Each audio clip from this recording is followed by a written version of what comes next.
In this video, I'll be sharing everything I've uncovered about Chapter 3, White Snow, Ice Cold, and exploring how it ties into the classic tale of Journey to the West. If you spot any inaccuracies or have additional insights, feel free to let me know. Sorry in advance for any mispronunciations.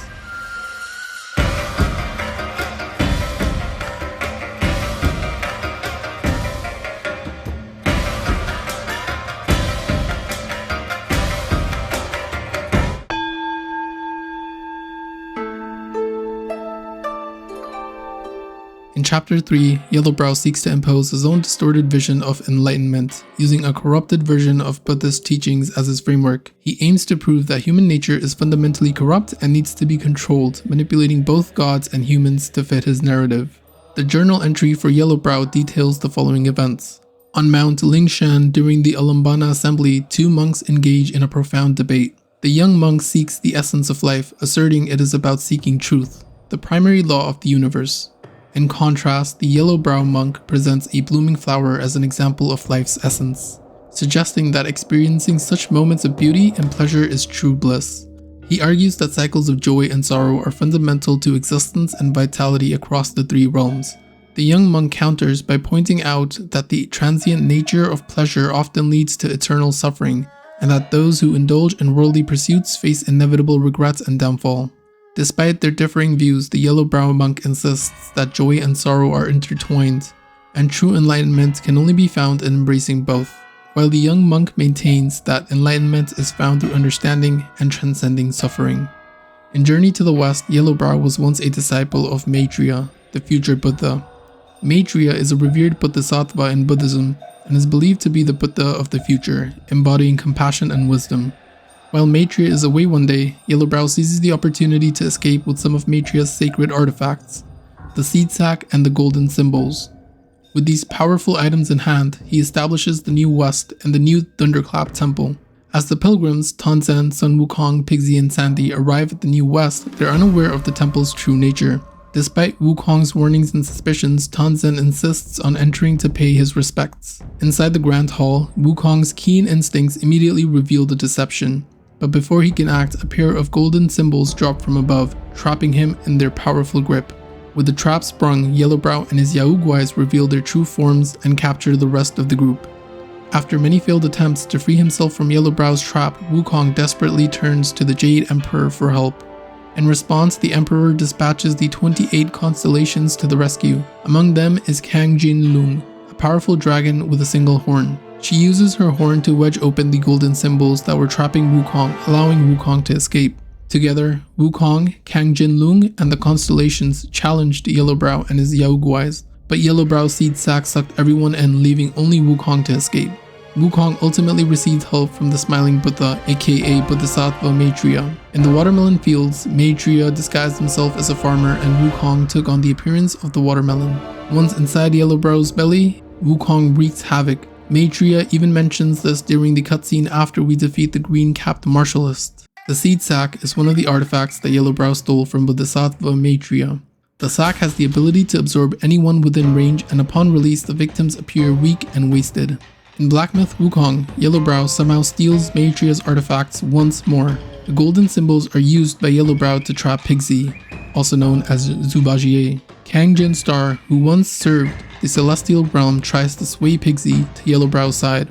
Ironically, it is Kang-Jin Star herself who ultimately shatters the symbols in her final moments. Meanwhile, the seed sack, another artifact of Maitreya, has been altered by Wukong's relic. Beyond its original ability to absorb its victims, the seed sack now confuses and brainwashes those trapped inside with Yellowbrow's wicked ideologies. The golden symbols and the seed sack, both once belonging to Maitreya, raise intriguing questions about the nature of these artifacts. Maitreya, known as the future Buddha, is revered for his boundless compassion and wisdom, so why would such a figure need to have these artifacts? I believe Maitreya was behind everything that takes place in Chapter 3. In the events of Journey to the West, Maitreya is deceived by Yellowbrow once, and is ultimately subdued by Wukong and Maitreya. How could someone who was next in line to be Buddha be so easily deceived by his disciple a second time? Even Pigsy brings it up. Fool me once, I'll buy it. Fool me twice, I doubt it. Just like in chapters 1 and 2, it seems the real boss is the Bodhisattva pulling the strings from behind. Just so there's no confusion, this baby Buddha with the green robe is Maitreya, and this other baby Buddha with the yellow robe is Yellowbrow disguising himself as Maitreya.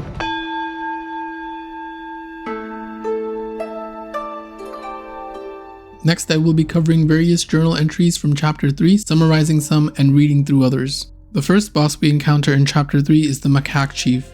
Before discussing the Macaque Chief, I think it's important to discuss the circus monkeys. Years ago, after Mount Huagio was destroyed, the Macaque Chief led his followers away, seeking a new place to practice. They trekked to the Flaming Mountains hoping to settle there. However, a plague soon broke out among the monkeys. The Macaque Chief ordered the sick monkeys to be thrown in a deep valley. This action instilled fear among the monkeys, causing them to abandon him and wander around aimlessly. Disguised as circus monkeys, the surviving monkeys roamed mortal cities performing to earn a meager living. Their fortunes took a dark turn when they decided to use their performances to lure crowds and then rob and kill them for their valuables. Their criminal activities eventually led them to the New West, where, upon discovering that Macaque Chief was practicing there, they decided to become monks to remain close to him. Feeling the weight of his guilt towards his kin, the Macaque Chief avoided them, which only fueled their resentment. Unable to confront him directly, the disgruntled monkeys took on the role of welcoming guests, strategically using gongs to summon local Guais. They bided their time, plotting to attack the Macaque Chief with the help of the Guais when the opportunity arose. I believe the Macaque Chief used to be one of the 4 mighty commanders of Sun Wukong. These were basically the monkeys that were responsible for training and leading the monkey army. I think that's because he was leading the monkeys after Mount Huago's destruction, and he was also able to use the Pluck of Many spell during our fight with him inside of Yellowbrow's sack. Even Pigsy makes a note of this, mentioning, "Is it normal for all monkeys to be able to use Pluck of Many?" And it's because of this reason that I believe this Macaque Chief used to be one of the 4 mighty commanders of Sun Wukong. It appears that following the destruction of Mount Huago, the Macaque Chief abandoned his monkey allies and ultimately found his way to the New West. The journal entry for the Macaque Chief is summarized as follows. The Macaque Chief knelt, hunched over, folding his dark wings before the golden Buddha statue at the feet of Yellowbrow. With a dismissive gesture, Yellowbrow criticized the cruel methods used against the monkeys. He waved his spike-shaft cudgel, which is the weapon he uses, showering the Macaque Chief with shimmering specks of will that caused his back wings to retract, revealing his true form. Overwhelmed with joy, the Macaque Chief touched his back, stunned by the transformation. Yellowbrow, laughing heartedly, invited the Macaque Chief to stay at the new Thunderclap Temple, promising refuge and elevation from his past sufferings. He appealed to the chief's past hardships and ambitions, suggesting that power rather than suffering was the key to overcome oppression. Moved by Yellowbrow's words and reflecting on the painful past, the Macaque Chief wept and bowed down. With a hearty laugh, Yellowbrow placed the Macaque Chief into his seed sack, signaling that he would now begin his teachings. Now, it isn't really explained how the Macaque Chief ended up with the black wings. Our first 2 encounters with the Macaque Chief reveal him without any black wings. However, when confronted in Yellowbrow's seed sack, we find that the Macaque Chief has black wings and the ability to use Pluck of Many. After we defeat the Macaque Chief and are transformed into him, we are shown that killing is what triggers the transformation, causing the black wings to appear on the back of the monkey.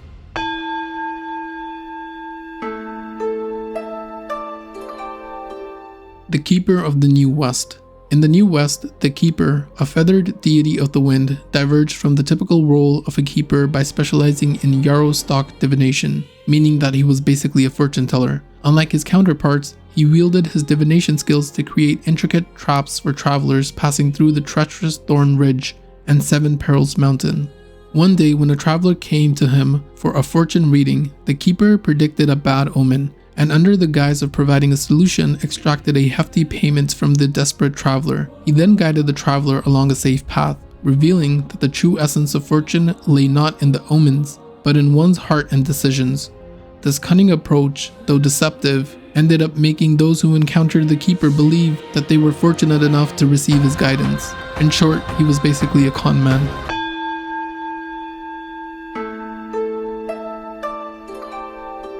Kang-Jin Loong, the second constellation of the Azure Dragon of the East, is known for her pivotal role in rescuing the great sage Sun Wukong. With her sharp horn, she once pierced through the golden symbols to free Wukong from his imprisonment. The journal entry further states, "Things took a darker turn when Dawnstar, one of the constellations, went missing during a roll call in the Dome of Stars, which is probably just a place where these constellations gather or reside. Despite extensive inquiries, no one could locate him. Coincidentally, Yellowbrow was hosting a grand ceremony at the New West, inviting a mix of Yaoguais, gods, immortals, and even Buddhas. Seeing this as an opportunity, Kang-Jin Loong sought permission from the Celestial Court to attend the ceremony under the guise of investigation, hoping to uncover the truth behind the Dawnstar's disappearance. Yet, much like Dawnstar before her, Kang-Jin Loong also vanished without a trace. As the Constellation officers pieced together the mystery, they noticed a troubling pattern. Both Dawnstar and Kang-Jin Loong had previously done significant favors for the Great Sage, Sun Wukong. Their sudden disappearances, coupled with their connection to Wukong, led to growing suspicion amongst the celestial ranks. In a meeting filled with tension, Q Mu, who I assume is another celestial being or a demon, voiced their collective unease, saying, "Though that monkey ruined my plans, I still respect him. But you all, who always boasted about your friendship with that monkey, why are you silent now?" Despite Kang-Jin Loong's prolonged wait for aid, no Constellation officer came to her rescue. Yellowbrow taunted her, suggesting her self-assuredness was her downfall. Undeterred, Kang-Jin Loong insisted that as long as she hadn't begged for mercy, victory or defeat was irrelevant. Yellowbrow revealed he possessed an artifact of the Great Sage, Sun Wukong, and with a sinister twist, drew Kang-Jin Loong into the seed sack, leaving her dazed and bewildered. When released, she questioned whether all celestial beings were like this. Yellowbrow's silence left her troubled, leading Kang-Jin Loong to kneel and plead to be accepted as Yellowbrow's disciple. Keep in mind that Kang-Jin Star, which is the girl, does not exist in Journey to the West, only Kang-Jin Loong does.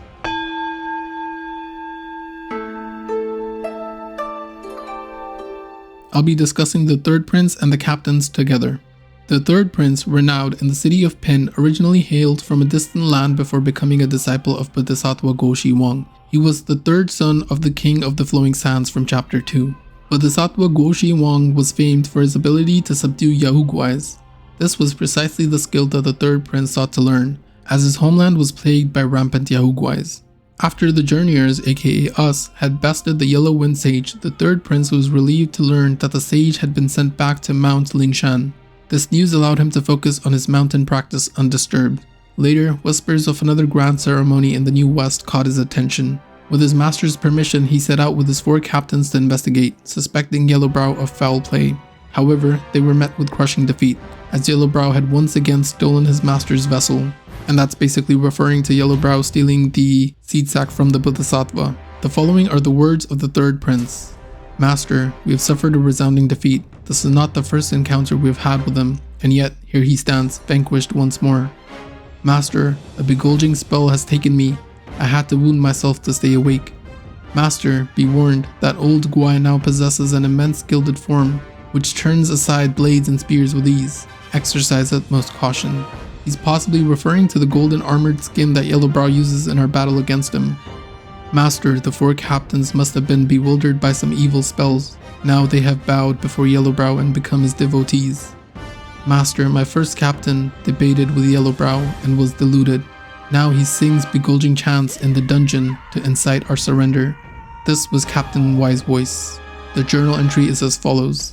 "The voice enlightens all. For pride and wisdom, you lost your debate. In ecstasy beyond measure, your true self is complete. The waves of Dharma flooding, engulfing, overwhelming. Your mindfulness is lost in the world of evil. You question the sky, the earth, and Buddha. One wrong step and every step thereafter repeats. Here the winner loses and the losers win. The risen falls and the fallen rises. You know how to save the lost in evil's heartbeat. May your body serve this land since the teachings of golden form shrouds all beings in their deceit. Master, Yellowbrow twisted off my second captain's head. Into pus and blood it turned. Yellowbrow's evil craft then transformed the blood and pus into a lotus flower blooming at the temple gate. This was Captain Kalpa Wave. Within a flick of the finger, lotus flowers bloom and wither. Thought yourself mighty, yet ended up headless. From your blood and pus, lotus flowers bloom, restless, coaxed, enticed, and stabbed by the words of auspiciousness. Your link to Buddha's wisdom severed, your mind lost in the incense dust, breathless. The truest of the truth, the kindest in kindness, and the fairest in fairness, you sought and lost. Principles shattered, head twisted, and body crossed. Tenderness forsaken you, your uprights exhaust. Eyes clouded, stars dimmed in the frost. May your body bring prosperity, and the red lotus thrives in hostility. Master, the third captain threw his weapon at Yellowbrow, and Yellowbrow broke the captain's limbs and reattached them with those of others. This is Captain Void Illusion. contemplating the myriad forms, returning to the essence of nature. With arrogance ablaze on his limbs torn, you boasted of truth 1,000 hands adorned, yet devoid illusion deceived and begulged, mourned and lamented, your spirit defiled. With bonds severed in nirvana you were exiled. In silence and solitude and tranquility, how painful it was to face death in clarity. Detached from bitterness and pain, blessed your flesh and blood through resentment shall remain. May you seize the debate of falsehood and truth as the tide rises, cleansing with its mighty soothe. Master, the 4th captain was struck by Yellowbrow's spike-shaft cudgel. His body was pierced and eyes grew out of every hole. This was Captain Lotus' vision. All things are by nature void, there is no wax or wane. For pride and arrogance your golden form is shattered. From the rift shines Buddha's light, majestic and boundless. With the glaring rays flashing, startling, breaking, you forget the teachings and fall into the false.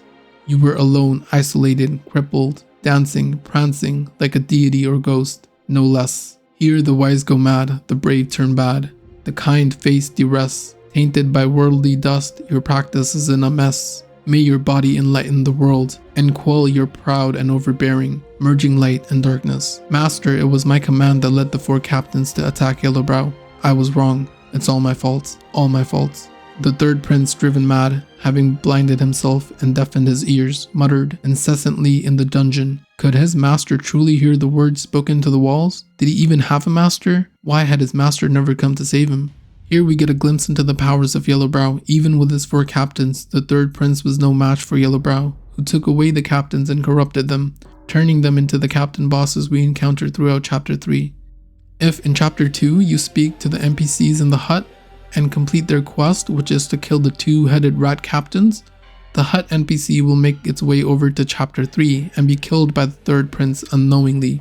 This is because the 3rd prince wasn't aware that his people were turned into rat Yaoguais. However, if you complete the 3rd prince's quest prior to completing the quest of the NPCs in the hut, you'll actually find the NPC as a secret boss in the upper pagoda. Now its name is not translated, but these enemies are referred to as rat captains. Confused about why the 3rd prince abandoned them, the boss attacks us, blaming us for the reason as to why the prince left them.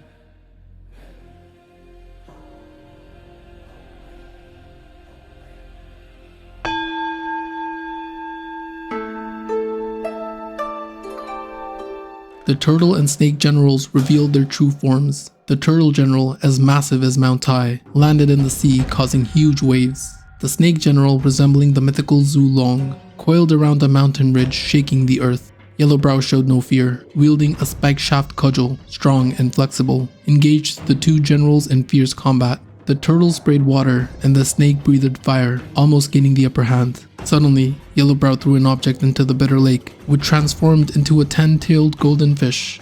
The fish grew rapidly upon contact with water, entangling the turtle general. The snake general intended to assist, but Yellowbrow untied a sack from his waist, releasing a strange beast. This creature had a gilded body and a Buddha's head, with sharp claws on its feet. On the shore, it engaged in a fierce and evenly matched battle with the snake general.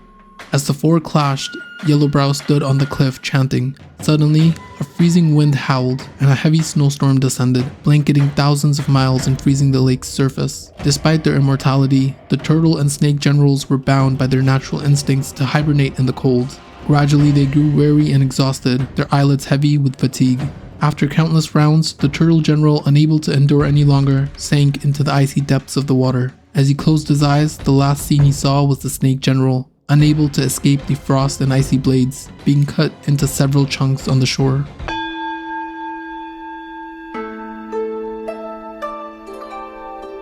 The journal entry for Zhu Bajie is summarized as follows. At the Queen Mother of the West's lavish Lotus viewing banquet, Admiral Tian Peng observed the events from a reserved corner, his attention captivated by the celestial maidens and their performances. Despite the joyous and opulent atmosphere marked by toasts and laughter among the celestial officials, Tian Peng remained composed and avoided overindulging. He admired the grace of the maidens, especially one whose dance and appearance left him spellbound. Amidst the festivities, the Queen Mother emphasized the importance of the upcoming Peach Banquet as a significant ceremonial event. As Tian Peng attempted to toast the Queen Mother, He was distracted by the commotion of a drunken monkey being escorted away, and he wistfully wondered when he might ever experience such carefree inebriation himself.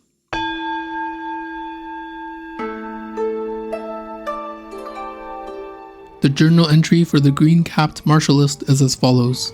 Gray and white, ice and snow, blanked the entire mountain range. In a deep valley, there was a peculiar cave with a lush green watermelon field, thriving exceptionally well. A young monk was in the field picking melons, patting them here and there, but none seemed to satisfy him.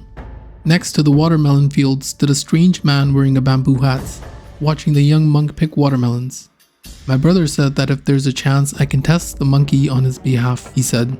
The young monk finally picked up a watermelon, weighed it in his hand, and smiled. This one is good, ripe and sweet. The one you mentioned, I've already checked him for you, he's good. The strange man replied, if I don't test him myself, I won't be at ease to tell my brother about him. The young monk exerted his strength and split the watermelon in half. Instead of feeling unease about him, I worry more about your brother. The strange man pondered for a moment and said, the thing is guarded by my brother. There is nothing to worry about.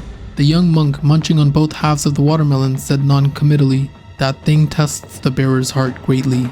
He has borne it alone for many years. Let's hope he doesn't fail at the last moment. The strange man quickly responded, that's why, if this time that monkey succeeds, wouldn't it be the best for both of you? The young monk stopped, looked up at the strange man, who quickly bowed his head and apologized. The young monk laughed again, waved his hand and said, go, go.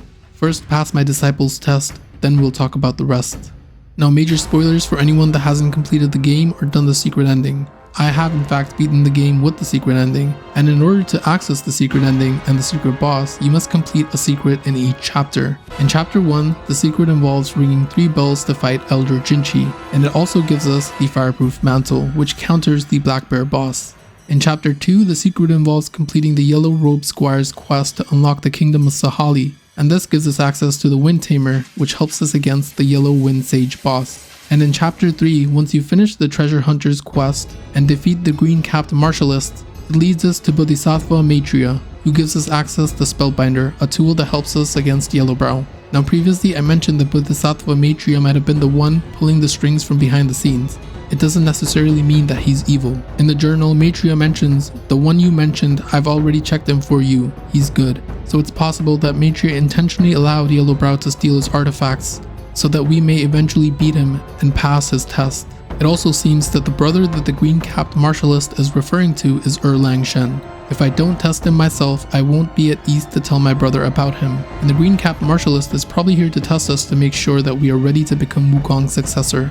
Bodhisattva Maitreya states, that thing tests the bearer's heart greatly. He has borne it alone for many years. Let's hope he doesn't fail at the last moment. I believe the baby Buddha is referring to Lang guarding the final relic of Wukong. In order for us to get the final relic, we must access the secret area in each chapter and defeat Lang Shen before killing the final boss of chapter 6. If we do not do this, the Destined One is bound to Wukong's golden headband. However, if we do complete the secrets, the Destined One is freed from the headband at the very end. I won't go into too much detail about this yet because that's more related to chapter 6.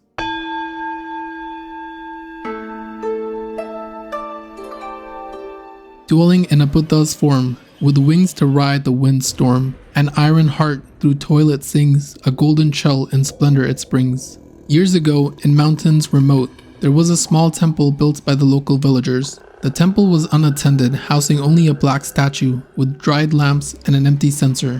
One day, a wandering swordsman passed by and decided to spend the night in the temple before continuing his journey. As he was drifting off to sleep, he suddenly heard the sound of wind behind him. Opening his eyes slightly, he saw the statue on the altar sprout wings and take flight. The creature had scythe-like claws on its feet. Terrified, the swordsman quickly rolled over, drew his sword, and engaged in a fierce battle with the statue, eventually slaying it. The next morning, the villagers gathered outside the temple, bringing flowers and wine to thank the swordsman for ridding them of the Yaoguai.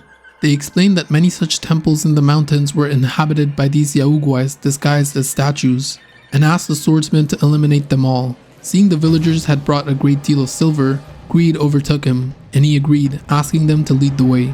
Surrounded by the villagers who praised and urged him on, the swordsman was led deep into the forest to a large ancient temple.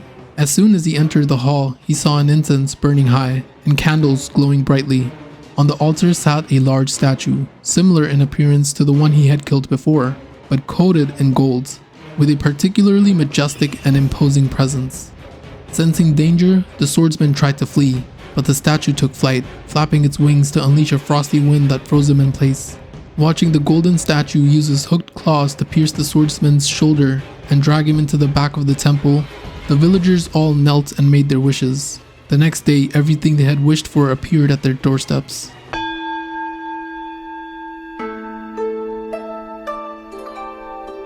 I don't know why, but I said Cyan instead of Cyan, so ignore that. At the boundless bitter lake, only those willing to embrace the path to bliss could be saved by the Buddha's ferry. The Cyan Loong, seeking refuge in the New West, encountered Yellowbrow and dismissed his teachings as nonsense. Despite his disdain, he chose to stay and fish in the bitter lake, believing that catching a living creature would signify his bond with ultimate bliss and grant him the right to remain undisturbed.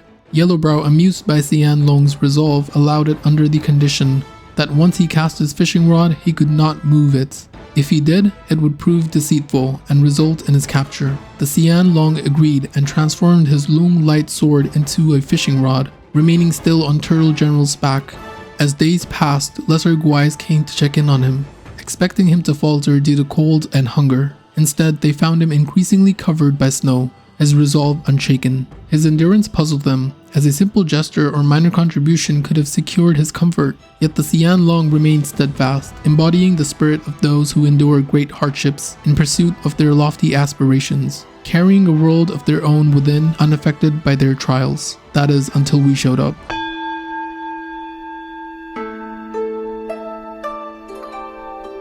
The journal entry for the Ice Frog can be summarized as follows. After a Taoist who had been exiled mastered the 5 Thunder technique, he set out to test his skills. He captured a small electric tadpole and used it to track a giant frog Guai in the snowy mountains. When he attacked the frog with thunderbolts, it dodged effortlessly and countered with powerful moves, eventually freezing him with an icy gust. Just as the frog was about to devour him, a group of monks arrived and chased the frog away, saving the Taoist.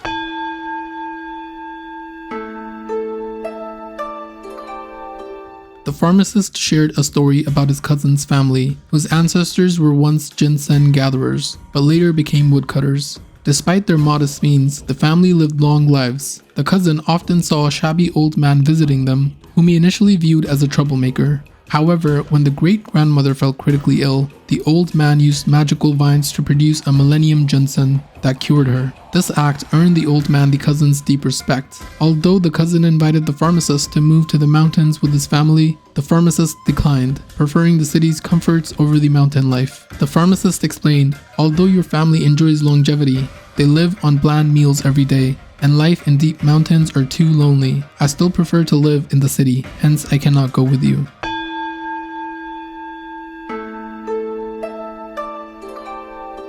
Years ago, as Yellowbrow crossed the bitter lake on a towered ferry, he discovered a bizarre species of fish clinging to the hull. These Helio fish had a single head and 10 bodies, making them both strange and fearsome. Upon seeing Yellowbrow, they bowed and expressed their desire to escape the bitter lake by following him. Amused by their unusual appearance, Yellowbrow accepted them as disciples and taught them to read and assume human forms, allowing them to practice freely in the New West.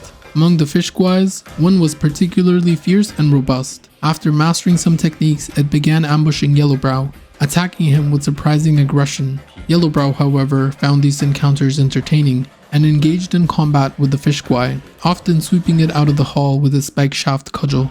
Realizing that direct combat was ineffective, the fish Guai devised a new technique using snowballs, which it threw with remarkable accuracy. In one memorable instance, it nearly froze Yellowbrow with a flurry of snowballs in the Forest of Felicity. Instead of being angered, Yellowbrow was delighted by this innovation and awarded the fish Guai the title Monk from the Sea. He assigned it the task of cleaning the inner courtyard, which allowed the fish Guai to ambush anyone it wished, including Yellowbrow himself.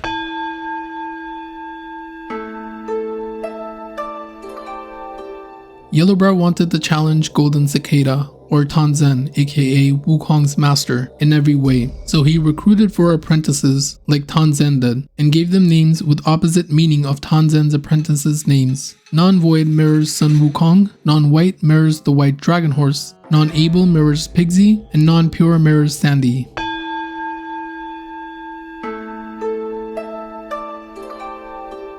In the village of Tuoluo, a small opera troupe provided the most lavish entertainment in the area. Among them was a jester known for his white painted face, who longed for a heroic role, but was consistently ridiculed and relegated to comedic parts. Frustrated, he attempted to switch roles, but was rejected for lacking the righteous aura needed for a hero. Defying the trope, the jester took to the stage in secret, attacking the lead hero actor, causing chaos and inciting the audience's fury. The trope, enraged by his actions, expelled him. The jester, believing his appearance was the root of his misfortune, killed the hero actor and donned his face, hoping to assume his life and role. His performance as the hero, however, only led to horror among the audience, who thought him mad. They had him captured and sent to a remote temple. The abbot of the temple, delighted by the jester's arrival, named him Non-White, and devised a unique technique combining poison and frost for him. The abbot prophesied that a destined one would come to help the Non-White master the technique, and that he could become a true hero by wearing the destined one's face. From then on, the mountain path guarded by Non-White became a place of dread,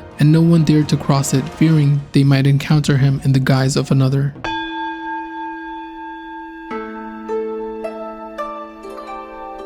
In the perpetual snowfall that blanketed the palaces and mountain ridges, Non-Pure was known for his constant shirking of duties and laziness. One day, while on guard in the side hall, he heard the commotion of a fight outside. Thunder Rhino Master arrived, reporting that an unknown Yaksha Guai was trying to force entry to see their master. Non-Pure nonchalantly responded, "You handle it first. I'll join you shortly after I grab my spade."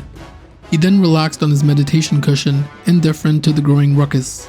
When the Thunder Rhino Master returned, pleading for help again, Non-Pure casually remarked, "You and the two overlords hold him off. I'll come once I've sharpened my spade." Eventually, the noise subsided, and the Thunder Rhino Master reported that the Yaksha Guai seeking guidance had been accidentally killed by the overlords. Non-Pure praised the effort, instructing Thunder Rhino Master to discard the body in the dry wall to avoid mess. Thunder Rhino Master sighed at the Yaksha Guai's unfortunate fate, speculating that another guard might have allowed the Yaksha Guai to meet their master. However, upon discovering that the Yaksha Guai had talismans for summoning fire and lightning, Thunder Rhino Master realized that the visitor had sought revenge against their master. Shocked and relieved, he understood that the Yaksha Guai's demise had averted a serious threat.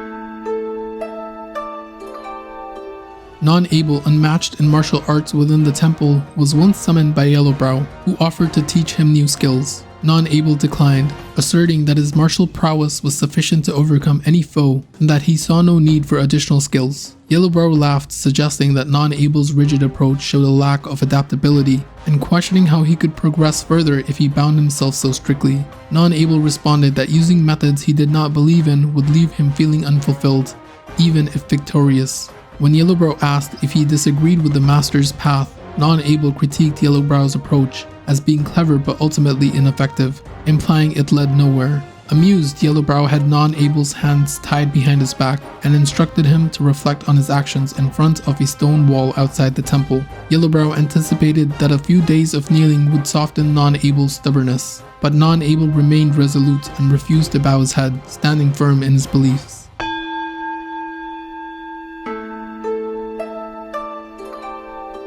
Few disciples knew the origins of Non-Void's monastic vows, but he was among the earliest followers of their master, making him the most senior and deeply involved in temple affairs. Despite his extensive involvement in sutra recitations, poetry, and painting, Non-Void rarely valued his creations, dismissing them as illusions, saying, "I see no true self. Non-Void is but void. It's all an illusion, so why hold on to it?" Though he seldom left the hall, he engaged in rigorous debates about Buddhist doctrines. One day, Non-Able asked him whether killing was a sin. Non-Void responded that killing is a sin, but if done for the greater good, it might not be. He explained that the greater good is the realization of void, fulfillment of virtue, and ascent to the land of bliss. Non-Able countered, arguing that killing creates more karma and obstacles rather than resolving them. Non-Void countered that if he does not enter hell, who will, implying that killing might be justified if it serves the other by alleviating greater harm. Non-Able laughed at Non-Void's convoluted justification, insisting that killing is inherently wrong and that the attempt to justify it only complicates the truth. Non-Void was momentarily taken aback, as if confronted with a painful truth from his past. After this debate, the two never discussed the topic again. Non-void is in fact the person that killed the fox in Chapter 2's ending cutscene.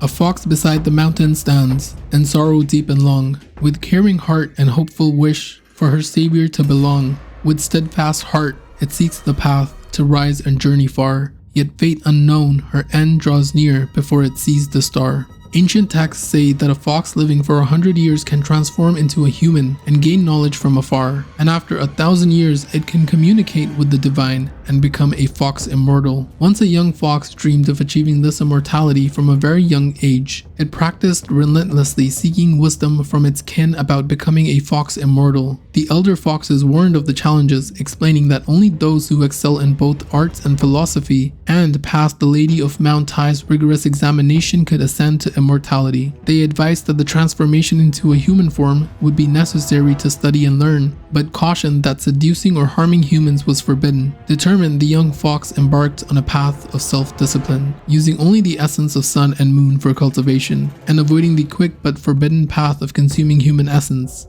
After decades in the mountains, the fox developed the ability to transform and frequently observed human life. However, one day, it inadvertently fell into a hunter's trap and was rescued by a young scholar who took it home. And we all know how that ended.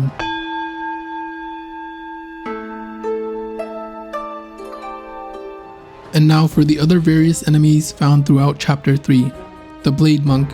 In the New West, the Yakshas seeking enlightenment faced a grueling trial under Yellowbrow's command. While some Yakshas served as lay disciples, others, aiming for higher spiritual attainments, took on the role of Blade Monks and committed to severing 1,000 heads to prove their resolve. Yellowbrow provided them with special blades and allowed them to train in the Pagoda realm, promising a Rot status if they succeeded. Initially, the Blade Monks underestimated the challenge, but they soon encountered fierce opposition from skilled adversaries like the elusive starred Abominations, the formidable Lantern Wardens, and the vengeful Enslaved Yakshas. Their attempts to target the seemingly benign red-haired Yakshas backfired when they faced lethal retaliation. Disheartened but still driven by their grim task, the Blade Monks resorted to ambushing unsuspecting passerbys to meet their quota of beheadings through deceitful means.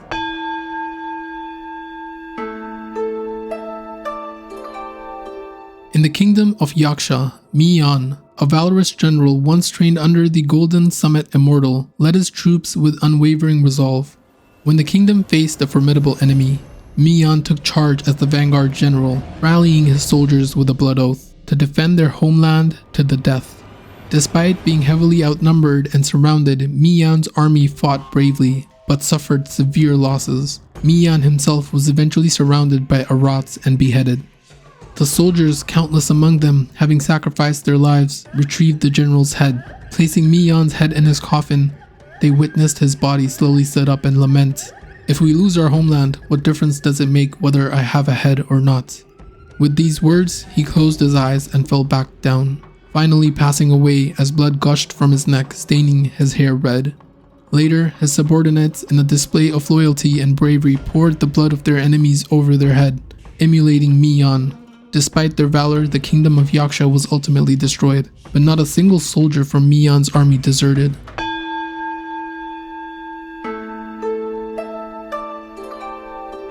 Years ago, a merchant, strapped for cash and supplies, decided to take a dangerous shortcut over the New West Mountains instead of the official route. As he struggled through the snow and biting cold, he spotted an ascetic monk, bare-chested and carrying a censer, moving steadily on a nearby slope.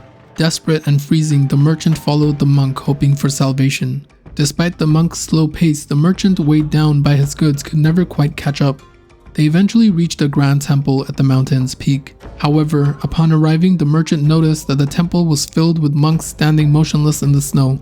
Alarmed and searching for the monk who had guided him, he was instead surrounded by monks carrying censers.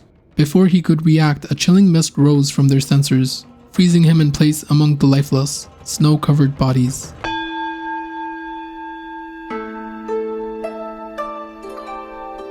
In the temple where disciples sought enlightenment and mastery over their minds and bodies, the overseeing monks faced a crisis. With their mentor non-able sent to the towers of karma for reflection, these monks lost their guiding force and struggled to uphold justice without support. Seeking a solution, they approached the master, Yellowbrow. who advised them to focus on their own cultivation by closing their eyes to avoid obstacles. Despite their efforts to cover their eyes with cloth, the distractions of the world continued to affect them. Yellowbrow then suggested a radical approach, gouging out their eyes. This led to the creation of a new practice within the temple called Blind Zen. This technique aimed to achieve mental stillness by eliminating visual distraction. The monks who practiced Blind Zen did so with a commitment to internal serenity, believing that turning a blind eye to the outside world would lead to enlightenment. However, true stillness proved elusive. Even the faintest noise or disturbance could agitate their minds, revealing the depth of their inner turmoil and the challenge of maintaining true peace despite external conditions.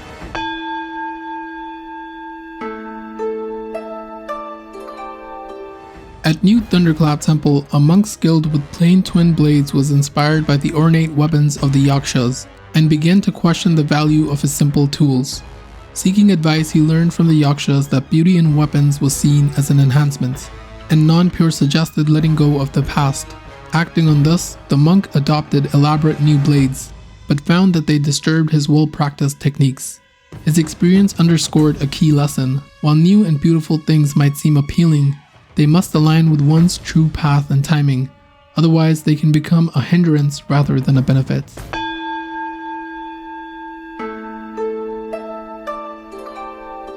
In the New Thunderclap Temple, the rules were clear. New monks received a kasaya, a traditional robe, as part of their initiation. One day, Master Non-Void, known for his deep wisdom and aloof demeanor, welcomed a new disciple, and personally led him to the storeroom to select his kasaya. The young disciple inspected the kasaya and remarked, "Master, this robe seems quite thin. It looks more suited for summer. Could I perhaps have a woolen one instead, given the harsh cold of the mountains?" Non-Void shook his own kasaya and said, "The one I wear is the same as the one in your hands, only more ornate. With the Buddha's wisdom in your heart, you shall fear the cold no more." Despite the disciples' worry about the harsh mountain cold and the frozen corpses of senior monks, Non-Void remained confident in the disciples' potential to grasp his wisdom. Not long after, another frozen corpse appeared outside the temple gate. As Non-Void led his new disciple past it, the young disciple asked, "Master, did these seniors all freeze to death?" Non-Void continued walking slowly and said, "Fear not, my disciple. They lacked piety and wisdom, but you are different." The cold and frozen monks serve as a grim reminder that faith and wisdom alone might not be enough to shield one from the world's harsh realities.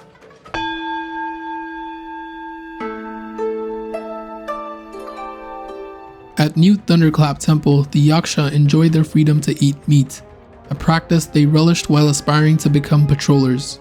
Their indulgent feasts drew the ire of the overseeing monks, who adhered strictly to vegetarian practices. The monks confronted the Yakshas with a pot of bland vegetarian food, sparking a heated argument about dharma and the nature of true bliss. While the Yakshas believed in fulfilling desires to reach ultimate bliss, the overseeing monks sought to cultivate virtue through adherence to their practices. The conflict highlighted that true understanding of dharma involves not only following rules but also respecting others' perspectives and fostering harmony despite differences.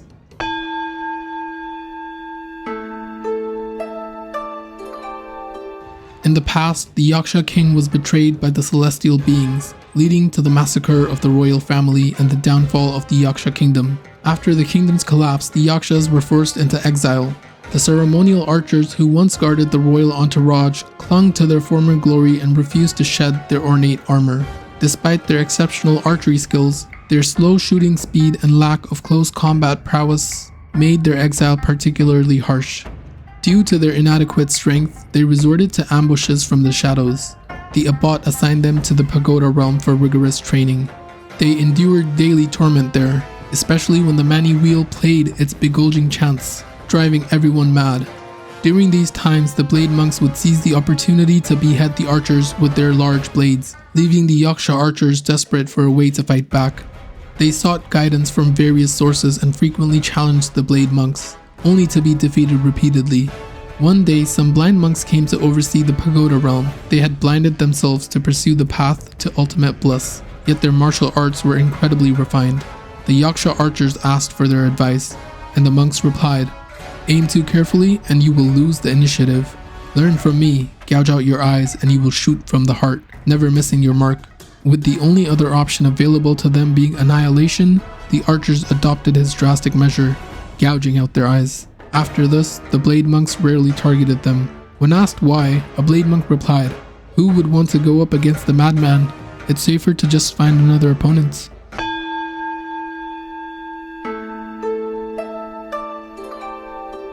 In the past, at the foot of the New West, there was a village called Cyan Loong.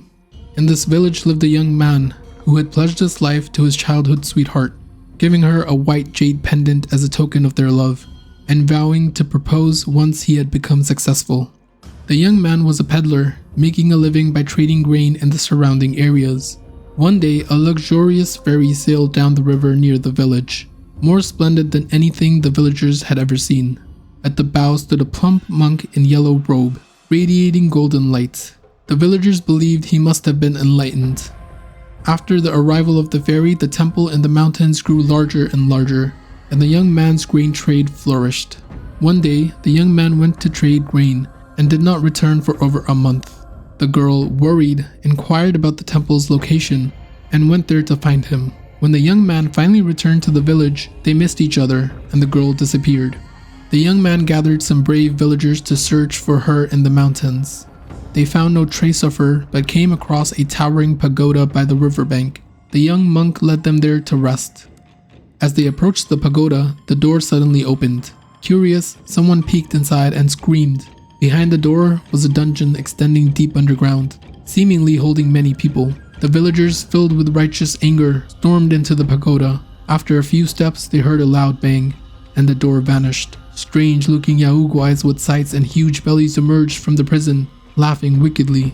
One of them threw a bag of silvers to the young man, and then eagerly leaped forward, swinging his scythe and cutting the nearest villagers into pieces. Realizing they had been deceived by the young man, the villagers fled deeper into the prison. The young man watched them and murmured, "Having lost my love, I cannot afford to lose my wealth."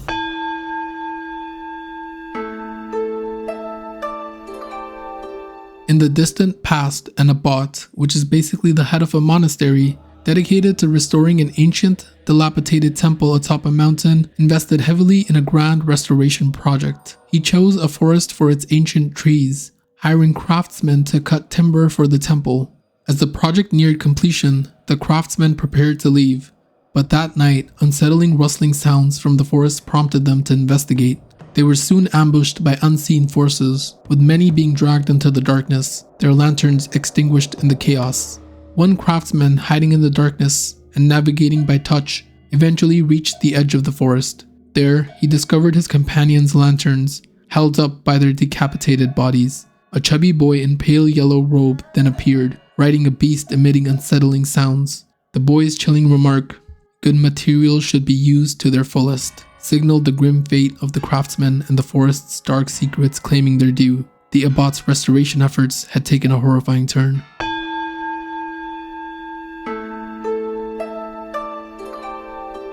In the northwest borderlands of the kingdom of Yuatuo, an elderly couple found a frail, scared child in the mountains and took him in, despite his unusual appearance. Initially treated with kindness, the kid, nicknamed Ugly Slave by the villagers, soon faced growing cruelty from the couple. As he matured, his appearance became more monstrous, with dark green skin and emerging horns, leading to even harsher treatments and confinement in a woodshed, where he was beaten and tortured for 5 years. The situation changed when a group of Yakshas discovered the boy in his suffering and gave him a long halberd. Consumed by rage and seeking justice, the Ugly Slave exacted violent revenge on the couple. He later roamed the land, his heart hardened by his experiences, finding solace only in inflicting torment on others as a grim reminder of his own suffering.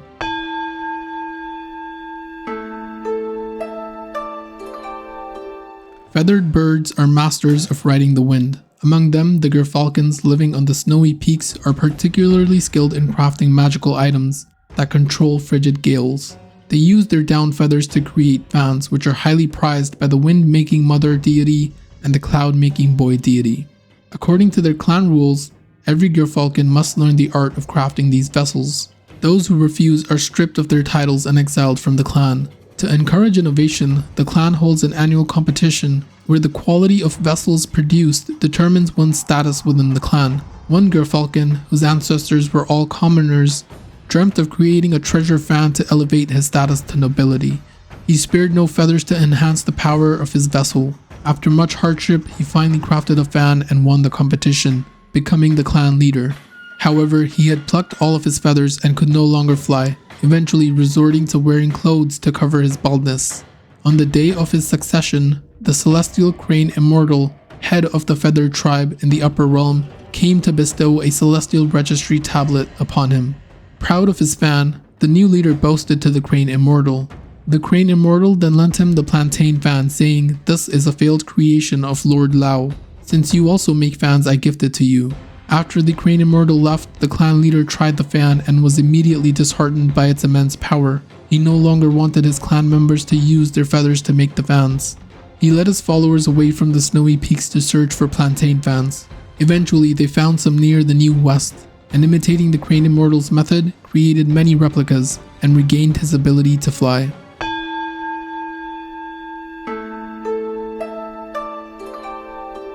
There was a year when a young wolf followed a great elder wolf to learn the art of hunting. The master taught him that a great hunter strikes swiftly and surely, sparing their prey from suffering. The young wolf pondered this long and hard. After years of training, he devised his own killing technique. He thought his master would be pleased with his progress, but instead, the elder wolf scolded him for disrupting the cycle of karma and told him to repent. The young wolf's mind swarmed with confusion and his master's seeming contradiction, and so the young wolf left Blackwind Mountain and wandered the lands. On his travels, he heard folks whisper that wolves, though hardy and loyal to each other, were brutal, vicious, and treacherous. The wolf Guai grew more perplexed. It seems his years of training went against the way of the world. One day, as he passed through the New West, he heard tales of a dharma of ecstasy, in that place that could free a troubled mind. He sought an audience with the abbot. The abbot was a chubby monk in yellow robes who loved to change form. He heard out the wolf Guai's woes and counseled, "Wolves are born to hunt, to slay. It is the way of your kind. Men are not the same. They are born to plow and plant,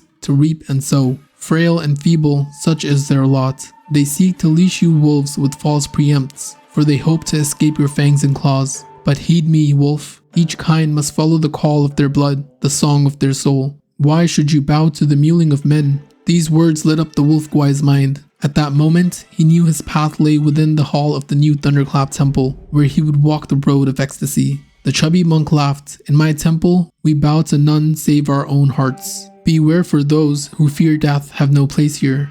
The wolf Guai gladly accepted and became the monk's most loyal guardian. Armed with a scythe, he is now bound by no code save his own savage joy. Heed not a word from his tongue.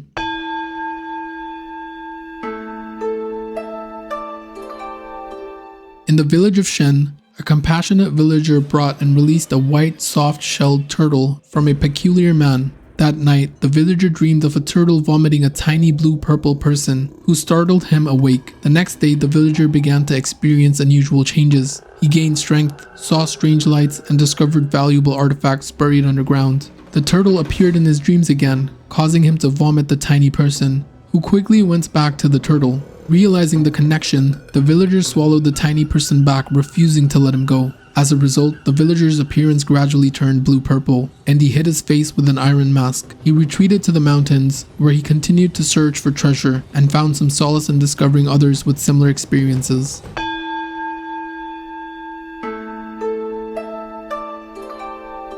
The Buddhist scriptures describe the Vajra as a guardian warrior of the Buddha, tasked with upholding justice and eradicating sin. Since the fat monk in yellow took back the new Thunderclap Temple, magnificent new pavilions and pagodas were built to hold gatherings of his devotees and attract more believers. During one such meeting, two devotees encountered each other and immediately felt distrustful. During the event, the abbot unveiled a newly crafted Vajra statue with a peculiar hole in its chest, claiming it could discern right from wrong. One devotee, known for his gullibility, wished for the Vajra to eradicate deceitful swindlers, while the other, a dishonest merchant, wished for the Vajra to remove those who complain about unfair treatments. Their conflicting wishes led to a heated argument in front of the statue. The Vajra, responding to the discord, swiftly struck both men with its trident, killing them and incinerating their bodies with flames from its legs. The incident caused a stir, with some accusing the abbot of deception and others admiring his perceived wisdom and power. Despite the controversy, no one dared to disrespect him.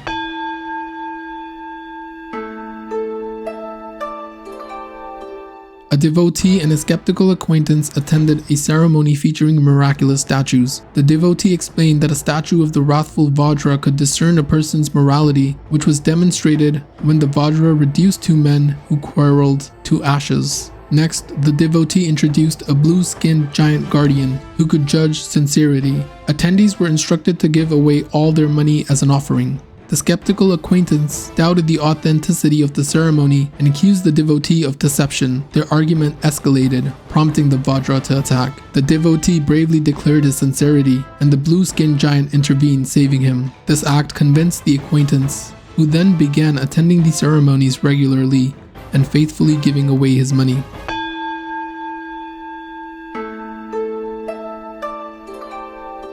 Along with the fall of the Yaksha kingdom, the Rakshasa kingdom, due to their kinship with the Yakshas, also met its end. Thunder Rhino masters were descendants of the Rakshasas. Among them, many followed Princess Rakshasi. After her eastward migration, Rakshasi had a new Taoist master in the celestial court, practicing Taoism in Buddhism's stead. Rakshasi marked a departure from her past. Thunder Rhino masters, unwilling to accept this change, heard that a branch of the Yakshas was seeking Buddhist teachings in the New West and decided to come there. Unlike the Yaksha's free-spirited practice, Thunder Rhino masters held to their master in high regard and strictly adhered to the temple's rules. Reaching the ultimate bliss was not their ultimate goal. It was simply their nature to strive with all their efforts in everything they do. Even when guarding the temple, they were relentless. If anyone disturbed the temple's peace, the lightning they summoned would pursue and strike without mercy. Such individuals could sometimes inspire admiration, but they could also be quite troublesome.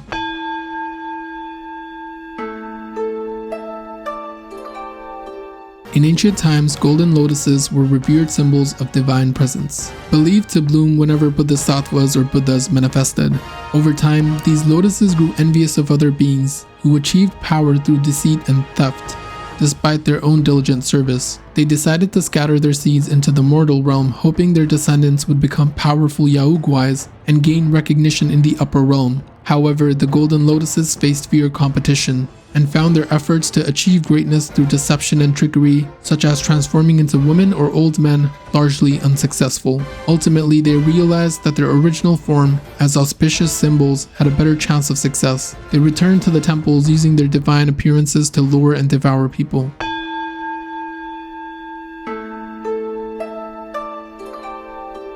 In the game, there is a dialogue between Chanzi, who's the parallel of Tanzhen, and Huang, who's the parallel of Yellowbrow. You can essentially think of Chanzi as Tanzhen and Huang as Yellowbrow.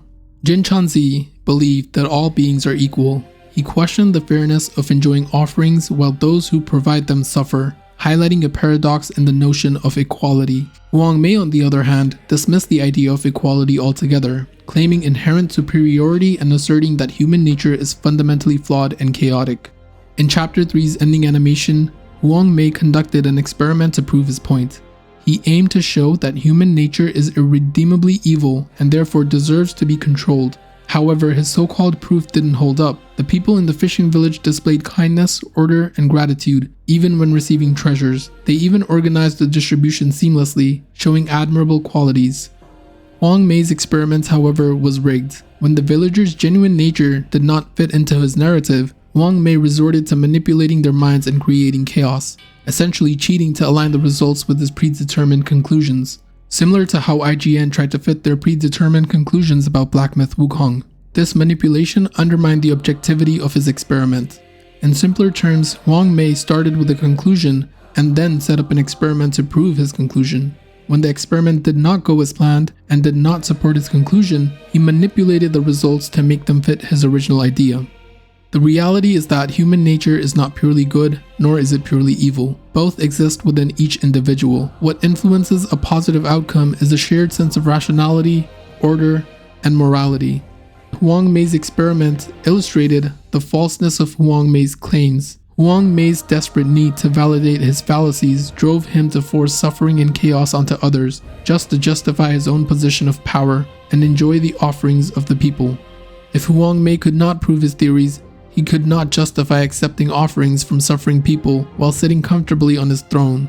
To maintain his position and peace of mind, Huang may resorted to pushing people into chaos and manipulating their minds, forcing his flawed ideas onto them. In the end, Huang Mei's failure to prove his point highlighted that true objectivity and fairness cannot be achieved through deceit and manipulation. The overarching theme of Chapter 3's ending cutscene animation ties in nicely with Chapter 3's story. Yellowbrow believes that deep down, everyone is inherently evil and will fall if pushed far enough.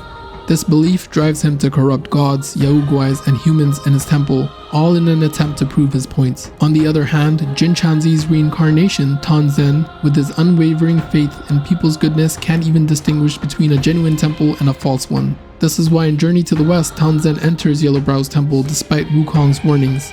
In the end, both are right and both are wrong at the same time. Human nature is capable of both good and evil, and this duality extends even to the masters they serve in the Celestial Court.